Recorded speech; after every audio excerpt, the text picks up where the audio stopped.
Good morning students.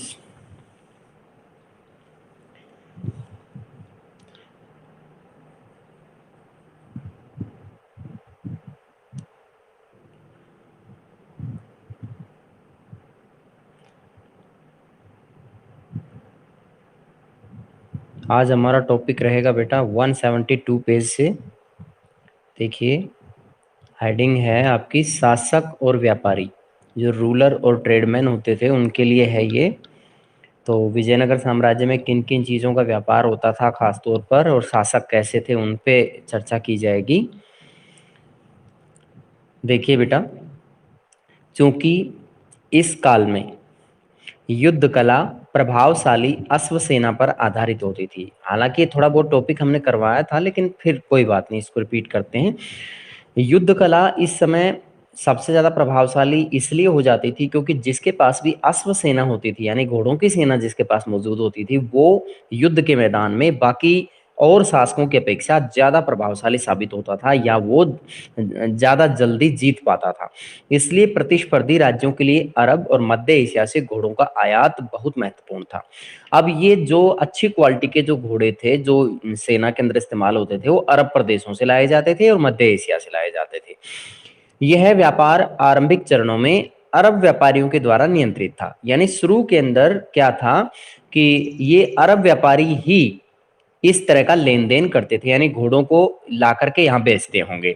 लेकिन बाद में धीरे धीरे स्थानीय व्यापारी, यानी हमारे इंडिया के जो लोकल व्यापारी थे, वो लोग भी इसमें शामिल हो गए। व्यापारियों के स्थानीय समूह, जिन्हें कुदरई चेट्टी अथवा घोड़ों के व्यापारी कहा जाता था। तो ये कुदरई चेट्टी कौन है? ये हमारे यहाँ के लोकल ट्रेडमैन हैं, जो अपने यहाँ से व्यापार करने में बाद में शामिल हुए। शुरुआत के अंदर तो सऊदी अरब से जितने भी व्यापारी थे उनका मतलब हाथ था, सबसे ज्यादा कंट्रोल उनके हाथ में था। लेकिन बाद में धीरे धीरे करके स्थानीय व्यापारी भी इसके अंदर शामिल हो गए, जिन्हें घोड़ों के व्यापारी कहा जाता था। इसमें इन विनिमयों में भाग लेते थे। विनिमय क्या होता है? जैसे कोई भी लेन देन, किसी भी तरह का वस्तुओं का लेन देन होता है, मुद्रा का लेन देन होता है, तो ये विनिमय कहलाता है। 1498 ईस्वी में, जैसे कि वास्को डी गामा जी के बारे में हम जानते हैं, वो हमारे इंडिया आए थे, पुर्तगाली थे।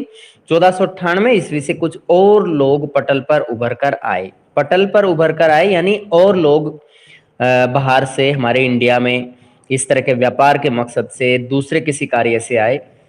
पुर्तगाली थे जो उपमहाद्वीप के पश्चिमी तट पर आए। ये कौन थे? ये पुर्तगाली थे, और उपमहाद्वीप यानी इंडिया का पश्चिमी तट पर आए, यानी केरला का जो कालीकट बंदरगाह है वहां पर ये पुर्तगाली पहुंचे। व्यापारिक और सामरिक केंद्र स्थापित करने का प्रयास करने लगे।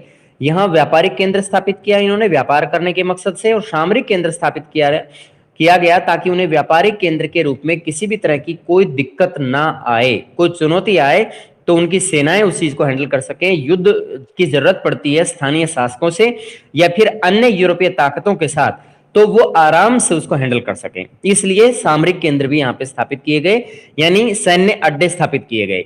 यहाँ बड़ी बड़ी जैसे कि आर्मी के कैंट होते हैं, तो इस तरह के कैंट बनाए गए थे उस समय। छावनी, सैनिक छावनी शहर बनाए गए थे। उनकी बेहतर सामरिक तकनीक, यानी युद्ध लड़ने की जो अच्छी तकनीक, उनके पास बंदूकें होती थी, और थोड़ा सा आज के आधुनिक तौर तरीकों से उस सेना को तैयार किया गया था। विशेष रूप से बंदूकों के प्रयोग ने, अपने यहाँ के स्थानीय शासक तलवारों से लड़ते थे, ये लोग बंदूकों से लड़ते थे। इसलिए जब तक कोई व्यक्ति तलवार लेकर के आगे बढ़ता था तब तक वो बंदूक से उसे मार देते थे। उन्हें इस काल की उलझी हुई राजनीति में एक महत्वपूर्ण शक्ति बनकर उभरने में सहायता की। यानी उस समय की जो पॉलिटिक्स थी उसमें सबसे ज्यादा महत्वपूर्ण उन्हें बढ़त इसलिए मिल पाई क्योंकि ये लोग बंदूकों का इस्तेमाल करते थे, युद्ध के मैदान में बढ़त हासिल कर लेते थे, और हमारे स्थानीय शासक पीछे रह जाते थे। अब हम अगले पैराग्राफ पे आते हैं।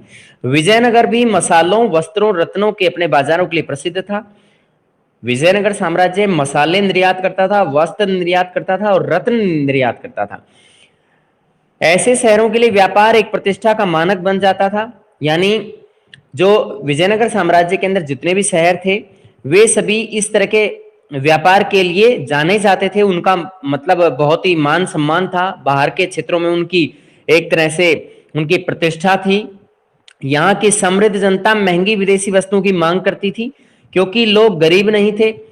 यहाँ पे बताया गया है समृद्ध जनता थी, उनके पास उनकी इकोनॉमिक कंडीशन बहुत अच्छी थी, ये महंगी विदेशी वस्तुएं लग्जरियस थिंग्स मंगवाते थे, विशेष रूप से रत्न और आभूषण जो कि दूसरे क्षेत्रों से भी मंगवाए जाते थे। अब हमने रत्न के बारे में अब यहां से भी पढ़ा है, रत्न भेजे जाते थे, लेकिन हो सकता है कि बेस्ट क्वालिटी के कोई और अच्छी क्वालिटी के रत्न मंगवाए जाते हों। तो आभूषण के बारे में कहा गया कि आभूषण भी मंगवाए जाते थे। दूसरी ओर व्यापार से प्राप्त राजस्व राज्य की समृद्धि में महत्वपूर्ण योगदान देता था। जो व्यापार से जो कमाई होती थी वो स्टेट की इकोनॉमी का मेन भाग होता था, यानी मेन स्टैंडर्ड था उस चीज का। अब हम आगे चलते हैं, पेज नंबर 173, राज्य का चरमोत्कर्ष और पतन, यानी कैसे राज्य जो है बहुत ही ज्यादा उन्नति पर पहुंचा और कैसे उसका नुकसान हुआ, उन दोनों ही परिस्थितियों का हम अध्ययन करेंगे।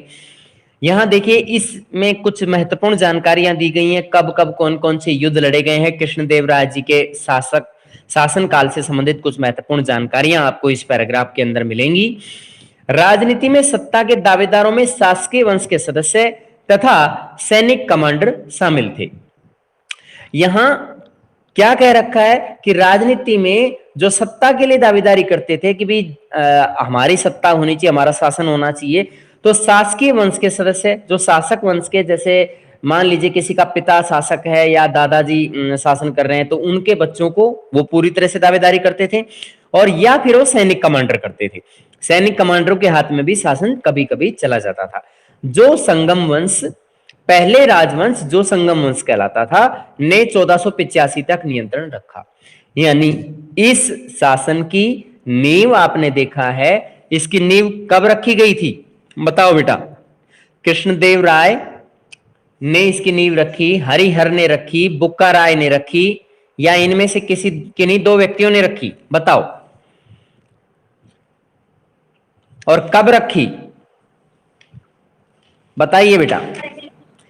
1336 को दो भाई थे बेटा, हरिहर और बुक्का राय, इन दोनों ने मिलकर के विजयनगर साम्राज्य की नींव रखी। ये पेज नंबर 171 पे आया था। और इसी के विषय में यहाँ पे बताया गया कि ये जैसे 1336 से लेकर के इन्होंने शासन स्टार्ट किया इस क्षेत्र में, 1336 से इस राजवंश ने, और इस राजवंश का जो शासन था वो 1485 तक चलता रहा। कब तक चलता रहा? 1485 तक। अब आता है दूसरे वंश का नाम, उन्हें सुलुओं ने उखाड़ फेंका। यानी दूसरे वंश का नाम क्या है? पहले वंश का नाम हो गया संगम राजवंश, दूसरा वंश का नाम है सुलू राजवंश। दूसरे का नाम क्या होगा? सुलू राजवंश। इन्होंने 1485 में इनके हाथ में शासन आ गया। आप इसको बाकायदा इनकी डेट्स लिख सकते हैं, इसमें दिया भी गया है, सही तरीके से क्लियर कर लें इसे। जो सैनिक कमांडर होते थे, यानी ये तो था राजवंश बेटा, और ये सैनिक कमांडर थे। सुलू राजवंश के जो शासक थे वो सैनिक कमांडर थे, और 1503 तक सत्ता में रहे। यानी कब से कब तक शासन किया? 1485 से लेकर 1503 तक। ये किसका शासन था? सुलू राजवंश का। अब हम और आगे बढ़ते हैं। इसके बाद तुलुओं ने उनका स्थान लिया, यानी सबसे पहले संगम वंश, दूसरे नंबर पे सुलू राजवंश, तीसरे पे तुलु। ठीक है बेटा? तो इन तुलुओं ने उनका स्थान ले लिया। कब लिया? 1503 के बाद। कृष्णदेव राय तुलु वंश से ही संबंधित था। जो सबसे प्रसिद्ध शासक है विजयनगर साम्राज्य का, उसका संबंध किस राजवंश से है? तुलु राजवंश से है। ठीक है बेटा? अब हम आगे बढ़ते हैं। कृष्णदेव राय के शासन की चारित्रिक विशेषता, अगर कोई भी जानकारी उनके विषय में, महत्वपूर्ण जानकारियां जो है, मैंने आपको बताया था कृष्णदेव राय की महत्वपूर्ण जानकारियां यहाँ पे दी गई हैं, उनको जरूर पढ़ें।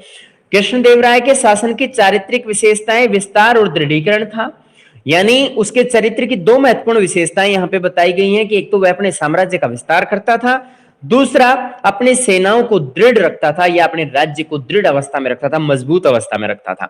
इसी काल में तुंगभद्रा और कृष्णा नदी के बीच का क्षेत्र, जिसको रायचूर दोआब के नाम से जाना जाता था, उसको हासिल किया गया। कब किया गया? 1512 में। अब आपको दो तीन जानकारी इस फैक्ट में मिल रही हैं। 1512 में तुंगभद्रा और कृष्णा, ये दोनों नदियां हैं बेटा साउथ इंडिया में, इनके बीच के क्षेत्र को रायचूर दोआब का क्षेत्र कहा जाता था। और ये कब हासिल किया कृष्णदेव राय ने? 1512 में। अब हम और आगे बढ़ते हैं। उड़ीसा के शासकों का दमन किया।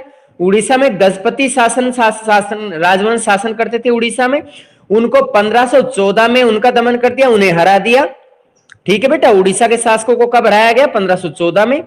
अब और आगे देखिए, बीजापुर के सुल्तान को बुरी तरह से पराजित किया। ये कब किया? 1520 में। कौन कर रहा है ये सब?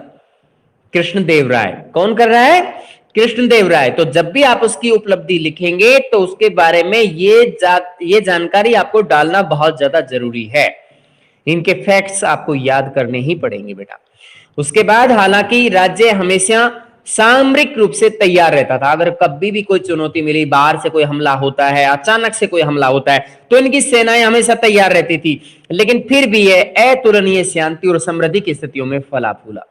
यानी जब तक कृष्णदेव राय रहा, उसने युद्ध किया तो उस समय युद्ध में बढ़त हासिल की, और जब शांति रहती थी तो बहुत ही ज्यादा शांति रहती थी, किसी तरह की कोई चुनौतियां नहीं होती थी, और पूरी तरह से विकास पर ध्यान दिया जाता था। इसलिए समृद्धि की स्थितियां रही और अतुलनीय शांति, जिसका मुकाबला किसी दूसरे समय काल के दौरान नहीं किया जा सकता है।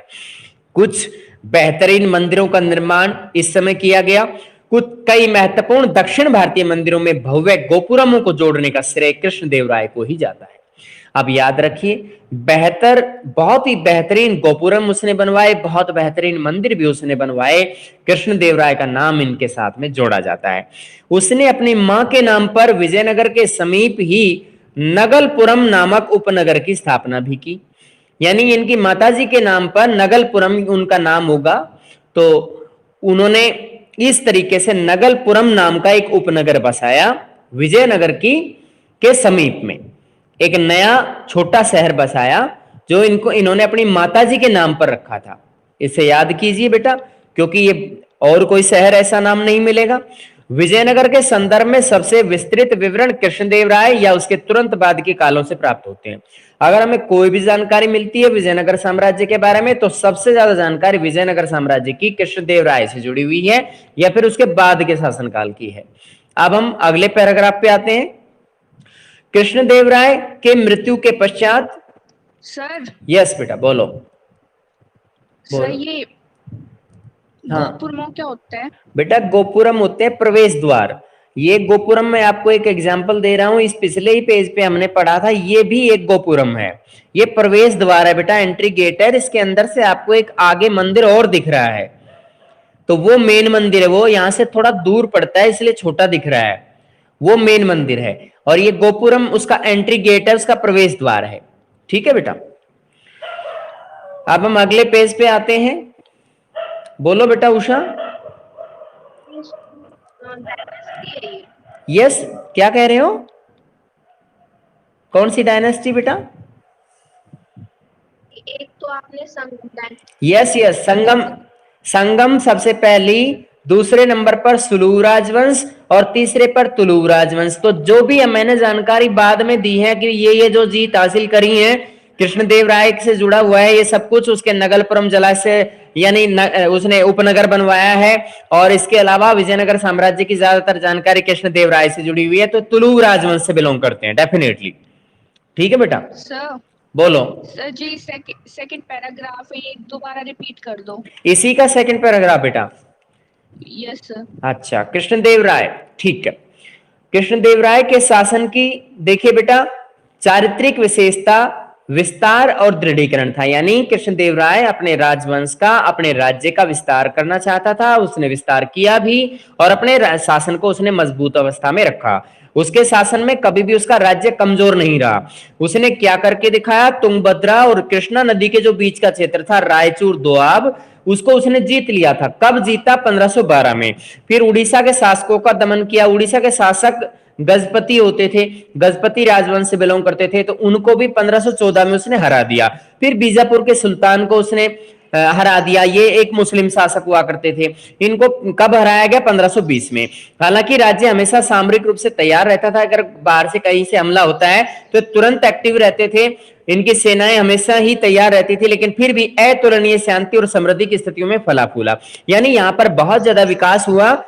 युद्ध किया तब तो उन्होंने कंटिन्यू वो युद्ध भी करते थे, लेकिन फिर भी अगर और किसी समय काल की तुलना करें तो भी यहाँ पे शांति की अवस्था भी ज्यादा रही। यानी कृष्णदेव राय के शासन काल में अगर युद्ध की परिस्थितियों को छोड़ करके बाकी समय काल की तुलना किसी दूसरे राजवंश के साथ में की जाती है तो शांति ज्यादा रही। कुछ बेहतरीन मंदिरों का निर्माण इसने कराया। दक्षिण के कुछ महत्वपूर्ण मंदिरों के अंदर भारतीय जो मंदिर रहे हैं, भव्य गोपुरम उन्होंने बनवाए जो कि एंट्री गेट होते हैं, और इनका श्रेय किसको जाता है? कृष्णदेव राय को जाता है। इनकी अपनी माता जी के नाम पर इन्होंने एक छोटा शहर बसाया था, नगलपुरम नामक उपनगर की स्थापना की। और इस अगली लाइन में ये बता रखा है विजयनगर के बारे में ज्यादातर जानकारी या तो कृष्णदेव राय के बारे में पता चलती है या उनके बाद के शासकों के बारे में पता चलती है। बस इतना सा बेटा इस पैराग्राफ में। अब आगे चलते हैं। कृष्णदेव राय की मृत्यु के पश्चात 1529 में राजकीय ढांचे में तनाव उत्पन्न होने लगा। राजकीय ढांचे का मतलब होता है, अब कृष्णदेव राय की मृत्यु कब हुई? 1529 में। अब उनके बाद में यहां पर जो शासन व्यवस्था में शांति बनी हुई थी, जो गृह युद्ध के हालात नहीं थे, अब वहां पे परिस्थितियां बदल गई। उसके उत्तराधिकारियों को विद्रोही नायकों या सेनापतियों से चुनौती का सामना करना पड़ गया। जो भी विद्रोही नायक, कोई भी लीडर है, सेना का नायक है, सेना का कमांडर है, वो विरोध कर रहा है, वो इसलिए विरोध कर रहा है क्योंकि वो शासक बनना चाहता है। और सेनापति, जो भी सेनापति बने होंगे, तो उन सब ने चुनौती पेश की किनके सामने? कृष्णदेव राय के जो उत्तराधिकारी रहे उनके सामने। 1542 तक केंद्र पर नियंत्रण एक अन्य राजकीय वंश अराविदु के हाथों में चला गया। अब आप याद रखिए 1529 के बाद में यहां पर परिस्थितियां ठीक नहीं रही। उत्तराधिकारियों को चुनौतियां सहन करनी पड़ी विद्रोही नायकों से, सेनापतियों से। फिर 1542 तक केंद्र पर नियंत्रण एक अन्य राजकीय वंश का शासन स्थापित हो गया 1542 में। और ये कुछ समय तो 1529 के बाद में इनके उत्तराधिकारियों ने शासन किया, और फिर उसके बाद में इस अराविदु राजवंश का शासन स्थापित हो गया विजयनगर साम्राज्य पर, जो 17वीं शताब्दी के अंत तक सत्ता पर काबिज रहे। तो बेटा इसमें याद रखना, इसकी डेट कंफर्म तो दे नहीं रखी है, लेकिन ये 1542 की डेट महत्वपूर्ण है, आप इसको ही याद कर लीजिए। इसका मतलब है 1529 में कृष्णदेव राय बेशक मर गया, लेकिन उसके मरने के बाद उत्तराधिकारियों ने कुछ हद तक शासन चलाया, और उसके बाद में 1542 में जाकर के ये शासन किसके हाथ में चला गया है? अराविदु राजवंश के हाथ में चला गया है। और इन्होंने कब तक शासन किया? 17वीं शताब्दी के अंत तक शासन किया। यानी अब राजवंश, जो तुलु राजवंश से कहां चली गई है पावर? बताओ बेटा, अब ये पावर कहां पे स्थानांतरित हो गई है? अराविदु, डेफिनेट। तो ये इन्होंने शासन किया 17वीं शताब्दी के अंत तक। अब पहले की तरह इस काल में भी विजयनगर शासकों और साथ ही दक्कन सल्तनत को शासकों की सामरिक महत्वाकांक्षा के चलते समीकरण बदलते रहे। यानी इस दौरान विजयनगर के शासक भी अपनी सैनिक तैयारियां करते थे, और जो दक्कन के सुल्तान थे वो भी अपनी सैनिक तैयारियां करते थे। वो सोचते थे कि हम इस कंप्लीट क्षेत्र पर अपना कब्जा कर लेते हैं। इसलिए सामरिक महत्वाकांक्षा क्या होती है कि जो अपनी उनकी एस्पिरेशंस रही है, यानी कब्जा करने की, यानी जो शक्तिशाली होगा दूसरे राज्य से वो जीत हासिल करेगा, उसके राज्य क्षेत्र को अपने राज्य क्षेत्र में मिला लेगा, इसलिए वो प्रभावशाली साबित होगा। तो ये विजयनगर के शासक कभी शक्तिशाली ज्यादा हो जाते थे, कभी दक्कन के सुल्तान ज्यादा शक्तिशाली हो जाते थे। तो शक्ति का समीकरण बदलता था, कभी ये ज्यादा शक्तिशाली तो कभी दक्कन के सुल्तान ज्यादा शक्तिशाली होते थे। अंततः यह स्थिति विजयनगर के विरुद्ध दक्कन सल्तनतों के बीच मैत्री समझौते के रूप में परिणत हुई। अब ये याद रखिएगा, लास्ट में इनकी और इनकी दोस्ती हो गई। विजयनगर के विरुद्ध जो दक्कन के सुल्तान थे उनके बीच में मैत्री समझौता हो गया, दोस्ती हो गई। आप देखिए आगे क्या होता है। 1565 में विजयनगर की सेना प्रधानमंत्री राम राय के नेतृत्व में राक्षसी तांगड़ी, जिसे तालीकोटा के नाम से जाना जाता है, के युद्ध में उतरी, जहां उसे बीजापुर, अहमदनगर, गोलकुंडा की संयुक्त सेनाओं के द्वारा करारी शिकस्त मिली। अब ये एक महत्वपूर्ण क्वेश्चन बनता है, तालीकोटा युद्ध किसे कहते हैं? राक्षसी तांगड़ी का युद्ध क्या है? किस युद्ध की वजह से विजयनगर साम्राज्य नष्ट हो गया या उसके पतन हुआ? तो वो यही युद्ध है बेटा। 1565 में विजयनगर की सेना, उसका नेतृत्व कौन कर रहा था? प्रधानमंत्री राम राय था। वह एक आगे की सोचने वाला व्यक्ति नहीं था। उसने क्या किया? विभिन्न प्रकार के शांति समझौते किए, जैसे कि हमने अभी पढ़ा, दक्कन के सुल्तानों के साथ मैत्री समझौता कर लिया। उसे वो बिल्कुल टेंशन फ्री हो गया कि अब शायद वो दक्कन के सुल्तान उसके साथ में दुश्मनी नहीं रखेंगे, लेकिन उसको क्या पता था उसके खिलाफ हो जाएंगे वो। 1565 में विजयनगर की सेना प्रधानमंत्री राम राय के नेतृत्व में राक्षसी तांगड़ी का युद्ध इन्होंने लड़ा। किसके साथ लड़ा? बीजापुर की अहमदनगर की और गोलकोंडा की। इन 3 रियासतों का यानी 3 राज्यों की सेनाएं इकट्ठी थी और उनको युद्ध लड़ना पड़ा विजयनगर की सेना के साथ 1565 में। इसको 2 नाम से बुलाया जाता है, राक्षसी तांगड़ी या फिर तालीकोटा। और ये युद्ध इसके लिए बहुत खतरनाक साबित हुआ। संयुक्त सेनाओं के द्वारा करारी शिकस्त मिली, यानी हार हो गई किसकी? विजयनगर साम्राज्य की। विजयी सेनाओं ने विजयनगर, यस बेटा, आपकी आवाज क्लियर नहीं है बेटा नेहा, थोड़ा सा। नाम किस बेस पर ये? अच्छा, तालीकोटा का नाम किस बेस पे रखा है बेटा? तालीकोटा स्थान है, ये तालीकोटा नामक एक राक्षस। अच्छा, नहीं नहीं, ये तो बेटा कोई परंपरा रही होगी शायद वहां पे, इसका तो कहीं उल्लेख नहीं है कहीं भी। राक्षसी तांगड़ी शायद हो सकता है तालीकोटा को कोई प्राचीन नाम हो सकता है, कोई नाम भी तो हो सकता है, कोई जरूरी नहीं कि परंपरा ही हो। राक्षसी तांगड़ी कोई इसी तालीकोटा का पौराणिक यानी पहले का कभी का नाम हो, ऐसा हो सकता है बिल्कुल, क्योंकि स्थान के लिए आया है, ये किसी और चीज के लिए नहीं है, सिर्फ स्थान के लिए है। राक्षसी तांगड़ी स्थान है और तालीकोटा भी सेम वही स्थान है। ठीक है बेटा, इसके 2 नाम है। अब आगे देखिएगा बेटा, और कुछ पूछना है नेहा? नो बेटा। अब आगे देखिए बेटा, इन्होंने क्या किया, जो जीती हुई सेनाएं थी, विजयी सेनाएं, इन्होंने विजयनगर पर दावा बोलकर उसे लूट लिया, यानी जो बचा कुचा था उसको सबको लूट ले गए। कुछ ही वर्षों के भीतर यह शहर पूरी तरह से उजड़ गया, यानी विजयनगर साम्राज्य जो इतना शक्तिशाली होता था, उनको विजयी सेनाओं ने मिलकर के लूटा और फिर कुछ समय के बाद वो नष्ट हो गया, यानी पूरी तरह से उजड़ गया। अब साम्राज्य का केंद्र पूर्व की ओर स्थानांतरित हो गया। अब यहाँ ये एक बात इस लाइन को समझने की जरूरत है, पहले साम्राज्य का केंद्र बिंदु क्या था? विजयनगर। विजयनगर शहर था, विजयों का शहर के नाम से जिसे जाना जाता था, यानी हम्पी के नाम से इसको जानते थे लोकल परिवेश में। लेकिन अब इसका जो केंद्र बिंदु है यानी राजधानी जो है, अब दूसरी तरफ ट्रांसफर हो गई, यानी इसकी जो पावर है वो कहीं दूसरी जगह से राजधानी को चलाया जा रहा था, जहां अराविदु राजवंश ने पेन्नुकोंडा से और बाद में चंद्रगिरी यानी तिरुपति जिस बालाजी के नाम से जो वहां पे मंदिर बना हुआ है आंध्र प्रदेश में, उनके समीप से शासन किया। याद रखिए बेटा, तो ये इस युद्ध के बाद किया गया, 1565 के बाद। अराविदु राजवंश का शासन रहा था उस समय, पेन्नुकोंडा को राजधानी बनाया। उससे पहले हम इसको जानते हैं विजयनगर राजधानी होता था, हम्पी उसको बुलाते थे। पहले पेन्नुकोंडा बनाई राजधानी, फिर बाद में चंद्रगिरी जो कि तिरुपति के समीप पड़ती थी, वहां से इन्होंने शासन किया। अब इसको देखिए, राजा, बोलो बेटा। सर रिपीट कर दो यहाँ से, यह स्थिति विजयनगर के विरुद्ध। एक मिनट बेटा, कौन सी लाइन में है? लास्ट लाइन, अच्छा अच्छा अच्छा।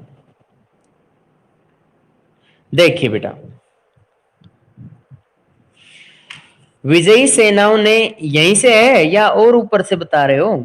अच्छा, इधर से बता रहे हो, अंततः यह स्थिति। ओके, देखिए बेटा, लास्ट 9th। देखिए बेटा, इसको यहां से समझाना पड़ेगा तभी आपको समझ में आएगा।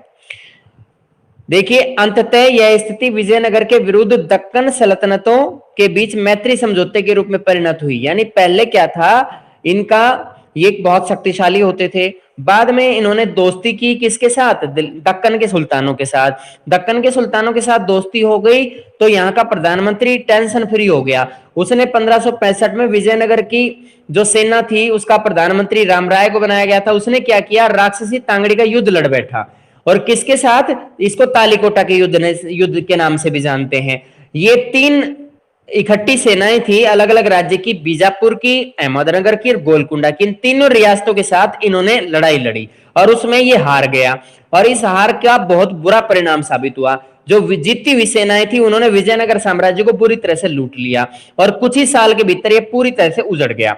अब इन्होंने क्या किया, आगे आने वाले राजवंशों ने इस साम्राज्य का जो केंद्र था, केंद्र किसे कहते हैं? राजधानी, इसने पूर्व की ओर स्थानांतरित कर दिया और पूर्व के अंदर ये अराविदु राजवंश ने अपना राजधानी चेंज करके पेन्नुकोंडा बनाई और पेन्नुकोंडा के बाद चंद्रगिरी यानी तिरुपति के समीप अपनी राजधानी बनाई।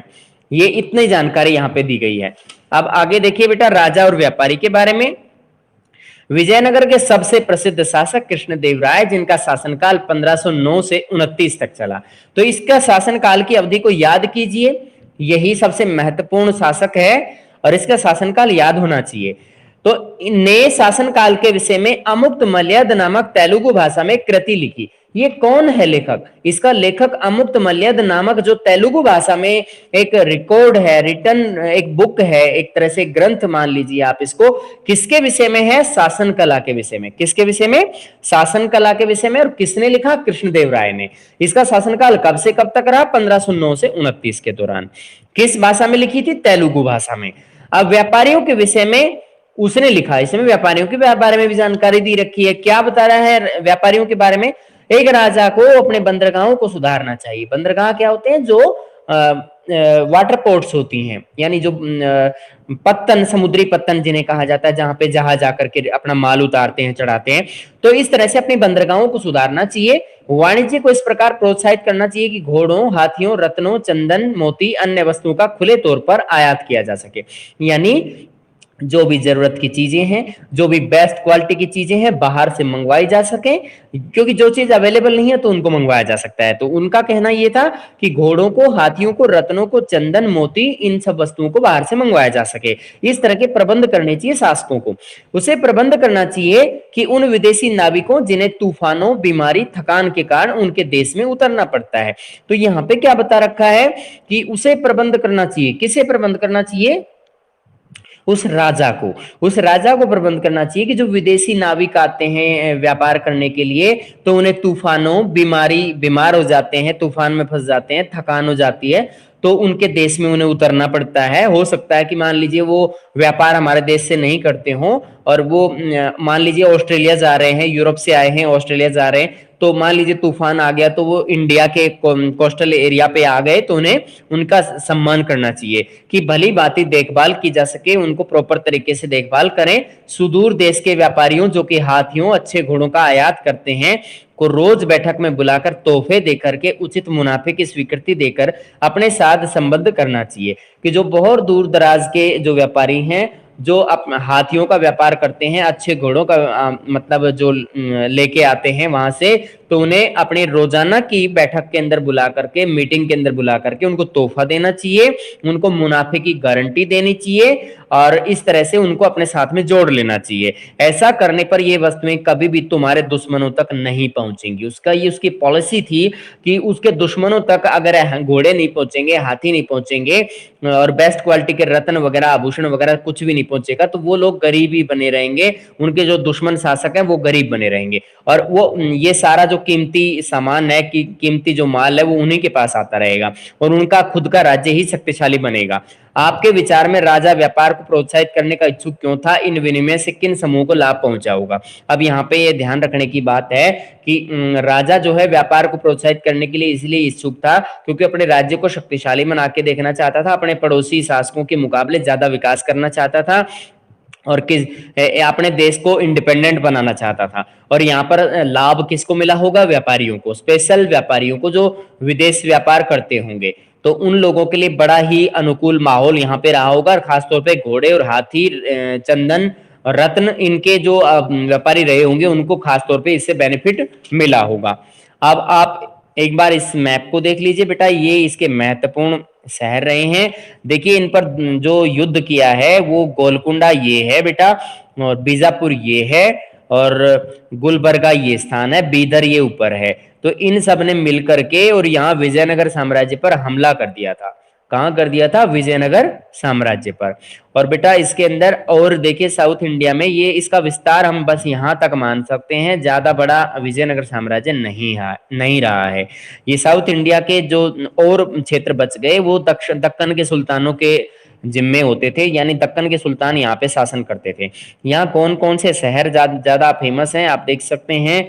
यहाँ गोवा है, जो आज का गोवा है सेम उसी पोजीशन पे है। भटकल ये स्थान है कर्नाटका का। बसरूर, बार्सिलोर, मंगलोर, कन्नौर, ये सभी कर्नाटक में पढ़ रहे हैं। कालीकट कहाँ पे पड़ता है? जहाँ पर ये पुर्तगाली लोग हैं वो यहाँ पर सबसे पहले इसी बंदरगाह पर केरला में पहुंचे थे। कोचीन भी केरला में है और क्विलोन जो है ये भी केरला की बिल्कुल बाउंड्री के पास स्थित है। तिरुवल्ली, रामानाथपुरम, मदुरई ये सभी तमिलनाडु में पड़ते हैं। तंजावुर जहाँ पे मंदिर बनाया गया है, एक वहां पे गोपुरम भी बनवाया गया था, ये यहाँ पर तमिलनाडु में पड़ता है। अब यहाँ पे एक चिदम्बरम नामक स्थान है, ऊपर जिंजी, यहाँ पे जिंजी का एक मकबरा बना हुआ था, जिंजी में झूलता हुआ मंडप भी दिखाया गया है। मेलापुर, कांचीपुरम, चंद्रगिरी, चंद्रगिरी वही स्थान है बेटा जहां पर पहले विजयनगर राजधानी थी, फिर ये बाद में चंद्रगिरी बनाई गई थी। ठीक है बेटा, तो इस तरीके से पता चलता है कि यहाँ पर एक इसमें दो स्थान और है। कोलार है, ये कोलार जहाँ पे सोना मिलता है, यानी आज भी इंडिया में सोना मिलता है वो यहीं से मिलता है बेटा, कोलार की खानों से। और ये चित्रदुर्ग है, यहाँ पर महल बना हुआ, राजभवन बना हुआ है। तो इसके अंदर जो तुंगभद्रा नदी है बेटा, ये देखिएगा तुंगभद्रा नदी ये इधर से इन पर्वतों से बह के चलती है, इधर बहते बहते और इधर यहाँ इसके अंदर मिल जाती है। यानी जो कृष्णा नदी ऊपर से आ रही है, ये कृष्णा नदी इसी के अंदर यहाँ पे एडजस्ट हो जाती है, हैदराबाद के कुछ पहले। तो ये जो इलाका बच गया ना, ये इलाका, एक तो ये और एक ये कृष्णा नदी का ऊपर का, तो ये जो बीच वाला हिस्सा है, ये शुरुआत में विजयनगर साम्राज्य का सिर्फ इतना सा इलाका था पहले। और ये कृष्णदेव राय ने सबसे पहले रायचूर दोआब का जो ये क्षेत्र है, ये कहलाता है रायचूर दोआब। ठीक है बेटा, ये इतना सा इलाका, और इसको किसने जीता था? कृष्णदेव राय ने। यहां तक कोई बात समझ में नहीं आई हो तो आप पूछें बेटा।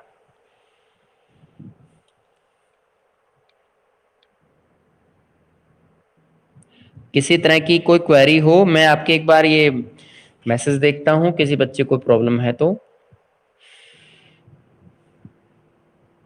अच्छा धीरज चोपड़ा, बेटा आपको पेज नंबर का भी नहीं पता होता? निशान लगा लिया करो बेटा। अच्छा, ये नेहा कटारिया ने कहा सुलू वंश कैसे है सर? बेटा वंश तो लिखा हुआ नहीं है बेटा, लिखा तो हुआ है। सबसे पहले तो बेटा संगम वंश था, फिर उसके बाद में इन सुलुओं का शासन आया, फिर उसके बाद तुलुक। हाँ बेटा बोलो। क्या क्या बेटा, आपकी आवाज बहुत तेज होती है, बहुत तेज, थोड़ा सा कम करके बोलो ना। हाँ बहुत ही ज्यादा तेज होती है और क्लियर भी नहीं आती है कभी कभी।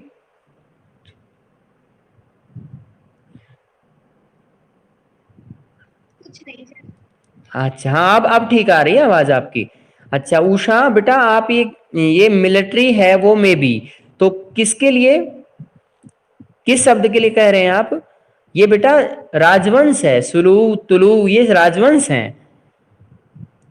आप मिलिट्री, मिलिट्री तो इनके लिए काम करेगी, ये तो राजवंश है ना। सर ना इनके आगे ना लिखा नहीं हुआ था कि हाँ वंश। हाँ, वो लिखा हुआ नहीं होगा, लेकिन बेटा वो मैं आपको क्लियर कर रहा हूं ना, मैं तो बोल रहा हूं अपने जुबान से, आप उस चीज पे फोकस करो बेटा।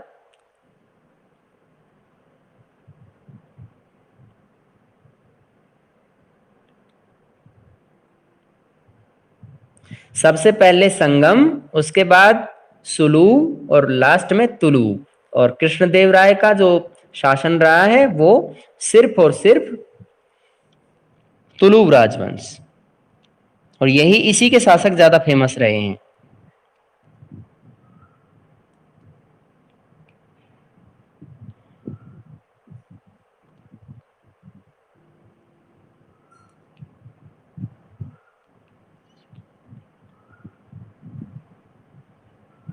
बेटा गोपुरम तो क्लियर हो गया होगा ना, एंट्री गेट होता है बेटा।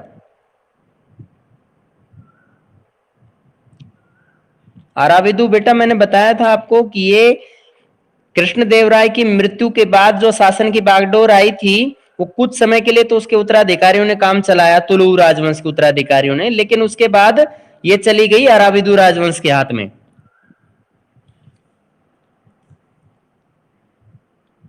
राक्षसी तांगड़ी स्थान का ही नाम है। यस, उस समय बेटा प्रधानमंत्री ही होते थे। प्रधानमंत्री एक तरह से आप ये मान के चलो कि मेन सभी भूमिकाएं इन्हीं के हाथ से निभाई जाती थी।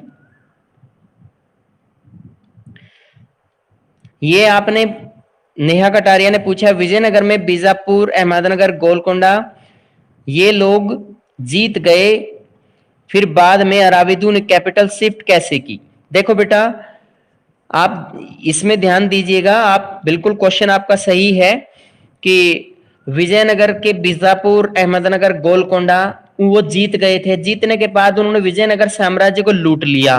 तो लेकिन ये बात नहीं लिख रखी कि विजयनगर साम्राज्य को उन्होंने उसे गुलाम बनाया, उस साम्राज्य को अपने क्षेत्र में मिलाया। ये लिखा हुआ है इसमें, देखा था बेटा आपने? बेटा कहीं भी ये बात नहीं लिखी हुई है, आप देख सकते हैं।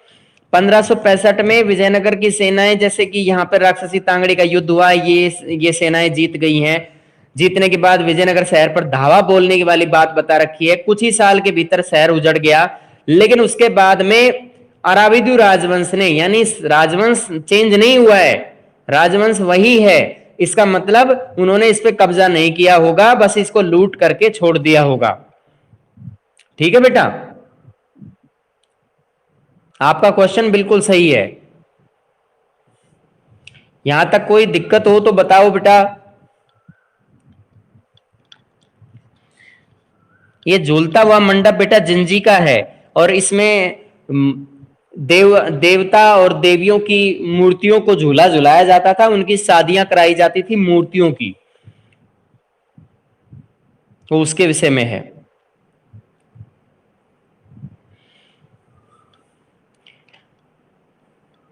ठीक है बेटा, इस टॉपिक को आप पढ़ें घर पे, कोई प्रॉब्लम है तो पूछ सकते हैं, और अपने इन बिटवीन क्वेश्चंस लिखिए।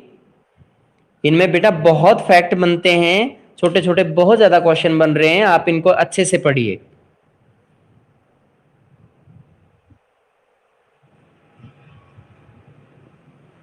ठीक है बेटा? Okay sir. ओके, तो आप लीव कर सकते हैं बेटा सभी। उषा पूछना है तो कुछ पूछ सकते हैं बेटा। No sir. ओके बेटा। अच्छा बेटा, बाकी सब्जेक्ट की सही क्लास चल रही है?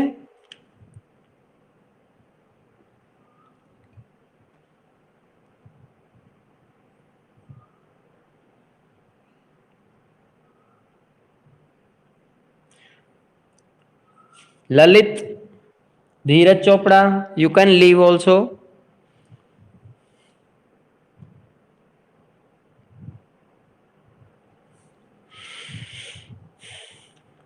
लीव कीजिए बेटा।